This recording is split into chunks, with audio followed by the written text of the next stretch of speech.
The other maddening thing about Burning Sun is that it focuses so much on foreignness, the foreign investors, the foreign lady from Taiwan, Joe Lo from Malaysia, how they were basically entertaining Japanese investors. So they were trying to get all of the focus on foreigners. So essentially, what are they trying to avoid?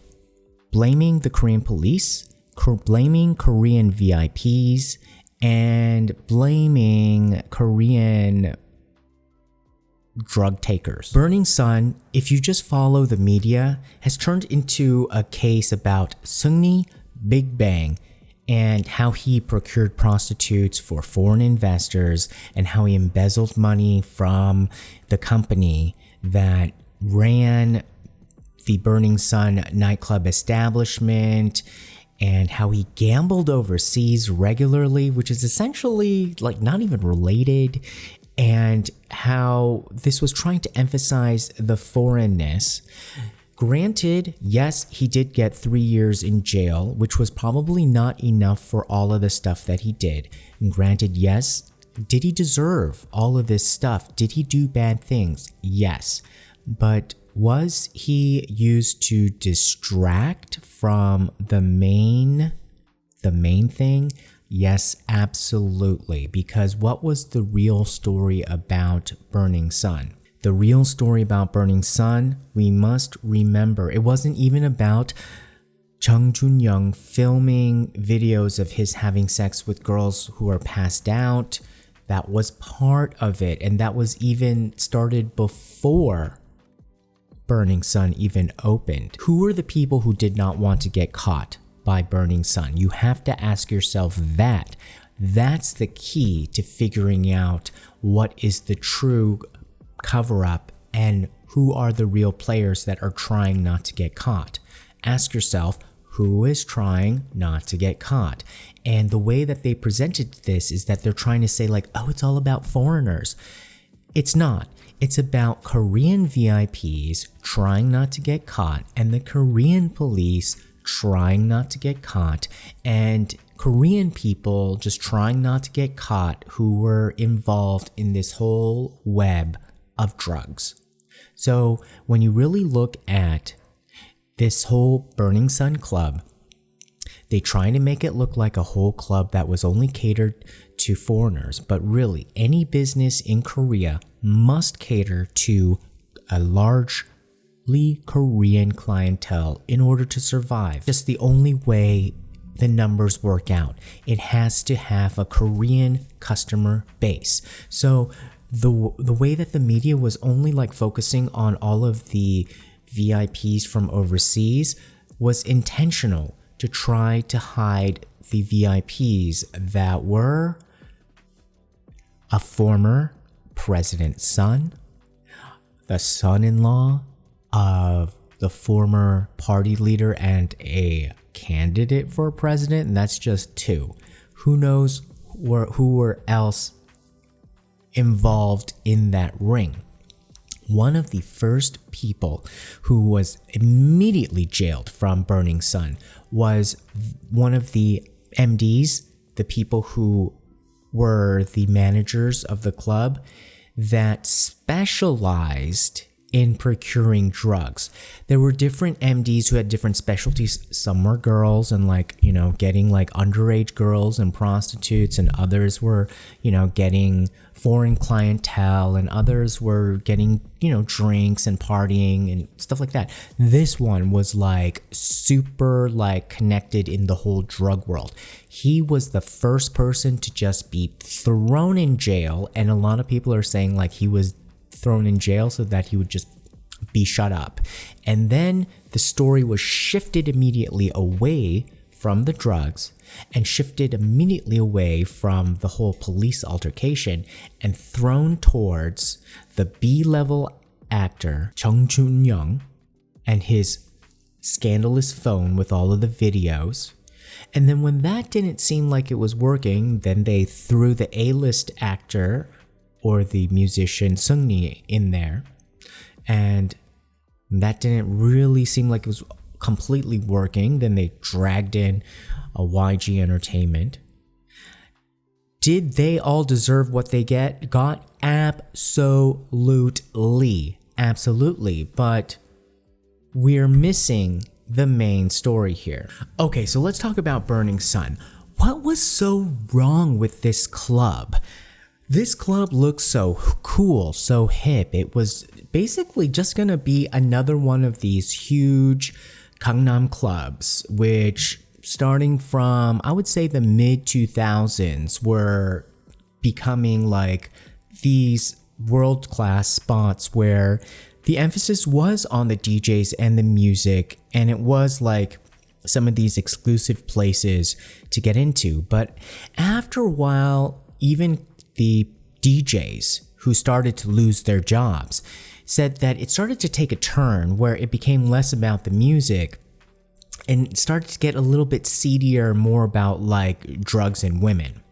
And so by this time, when Burning Sun opened, it was February 2018. And at that time, I guess the economy wasn't going very well, but it still opened, and it opened at the new Le Méridien Hotel. It had just gone in renovation from being the Ritz-Carlton Hotel.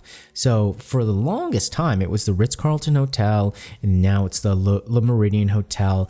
It's in Yeoksamdong. It's in near Shinonhyun Station. It's kind of, it's in Gangnam, but that road, for some reason, it's a little shady. It's a little seedy. In my opinion, it just feels a little gangstery. It's like the gangstery feeling area of that area of Gangnam.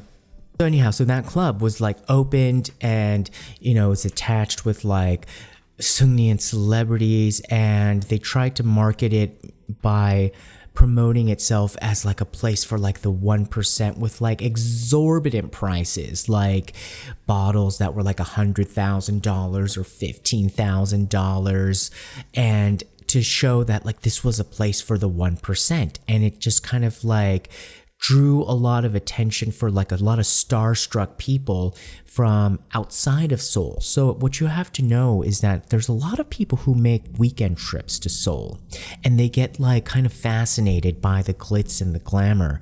Even in Korea, there are people who get like kind of like, oh wow, K-pop, and like, even people in Korea are also fascinated by Gangnam.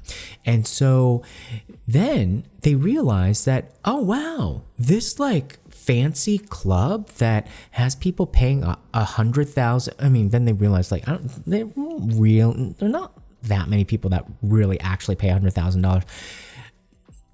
But they think, oh, somebody pays $100,000 this club, I can go if I pay $20. So they have like a $20 cover charge. So this is the point. They attract regular, naive girls, young girls to come to the club. And so this is the problem. So almost anyone, these naive girls come to this club and they can get in. Now, what they don't realize is that they actually become the prey and the product for the 1% clientele. So yes, the real customers are the 1%, the VIPs, and apparently the VIPs, like the minimum to get an MD. So MD is basically kind of like your concierge or your butler, and it's basically called a marketing director. They will charge about like a $10,000 minimum. And they'll be with you all night. These girls, sometimes they'll have to pay $20. Other times they might be sponsored, and they'll force them to like put on a happy face and dance. Like if they see you just even rest for a little bit, they'll come over and be like, hey, we're giving you free drinks. Why aren't you like having a good time? They'll like guilt trip them into like, kind of like putting up like a good atmosphere. So when I first heard about this story, when I heard that like ordinary customers were getting assaulted, it really irked me, because I was just like, this makes no sense. Like, why would you have your own customers be the victims? Because that's not like a business practice that could survive. And now it makes sense to me because these people weren't even customers really in the first place. They were basically being paid. They were paying. Imagine you are paying in order to get sexually assaulted. That is how sick this place was like turning this whole system into. Now, the problem was there weren't that many people coming to this club. And you have to also understand who these VIP people are, like what choices they're weighing when they're deciding to drop $10,000 a night. Remember, if you saw the room salon video that I posted, they're also dropping about the same amount of money at a room salon. So it's like room salon, club, room salon, club. But what is almost a sure thing at a room salon? A girl that you can take to the next level. But not at a club because these are ordinary girls. Now, what did the MDs figure out? They were able to figure out a system where they were able to turn these regular girls who were just regular customers. They were not girls who were professionals.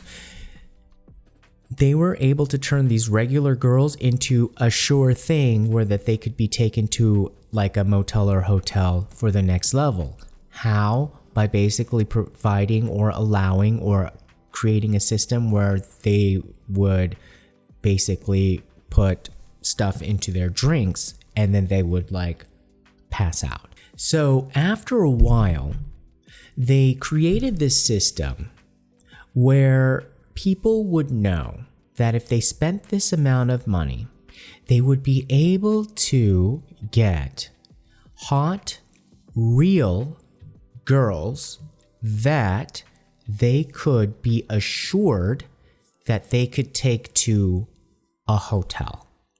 That's essentially what the economy became. So now the business had a future and an ability to draw customers in. And why was there so much videotaping and filming? Well, the MDs not only, I guess, maybe sold some of these videos on the black market sites, but they would also send it to their VIP customers via these chat rooms and say like, well, this is what you can get when you come here. And they would even send it apparently in terms of like live, like this girl is here now, or like these types of girls are here now. This can be yours if you come now.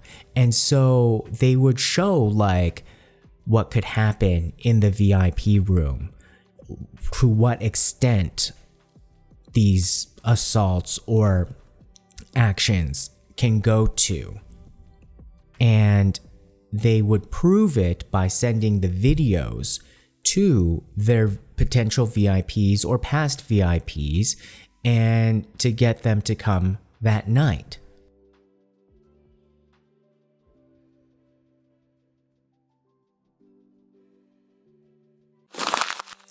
Tune in next time. Don't forget to subscribe. Find us on YouTube, Instagram, Twitter, and Facebook. Love you.